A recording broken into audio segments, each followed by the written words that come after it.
Shalom, berjumpa kembali di hari Jumat 21 Januari 2022. Kembali kita mendengarkan kebenaran firman Tuhan bersama-sama. Tuhan yang menuntun.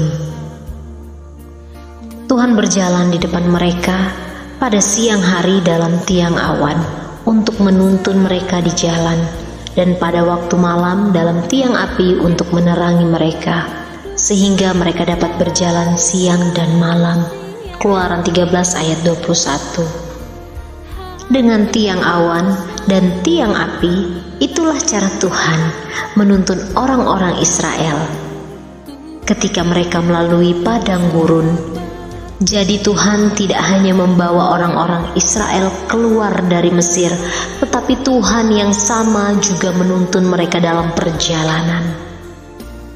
Seperti bangsa Israel yang telah dibawa keluar dari Mesir, demikian juga dengan setiap kita, orang-orang percaya, telah dibawa keluar dari kegelapan kepada terang Tuhan yang ajaib, yaitu ketika kita percaya dan menerima Tuhan Yesus Kristus dalam hidup kita.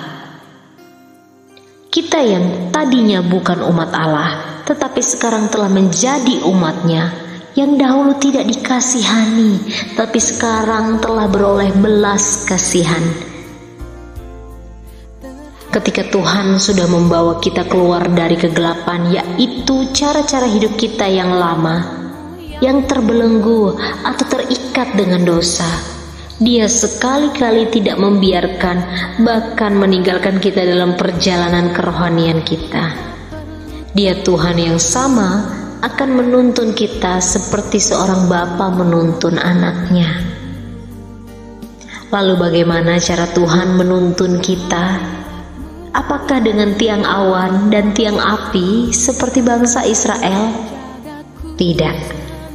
Sekarang bahkan lebih dekat. Kalau dulu bangsa Israel ketika dituntun oleh Tuhan masih ada jarak, yaitu tiang awan dan tiang api yang berada di atas. Sekarang ketika kita menerima Tuhan Yesus dalam hidup kita, maka Tuhan memberikan Roh-Nya, yaitu Roh Kudus yang berdiam di dalam diri kita. Roh Kudus yang akan menuntun, memimpin dan menyertai kita sampai selama-lamanya. Refleksi, sudahkah kita sadar bahwa Tuhan yang menuntun hidup kita? Bagaimana seharusnya sikap kita dalam menjalani hidup ini ketika mengetahui bahwa ada Tuhan yang senantiasa menuntun hidup kita?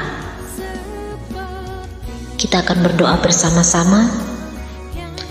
Tuhan, terima kasih karena Engkau adalah Tuhan yang setia, yang tidak pernah membiarkanku berjalan sendiri. Engkau selalu ada bagiku, menuntunku dengan Roh-Mu di dalamku. Amin.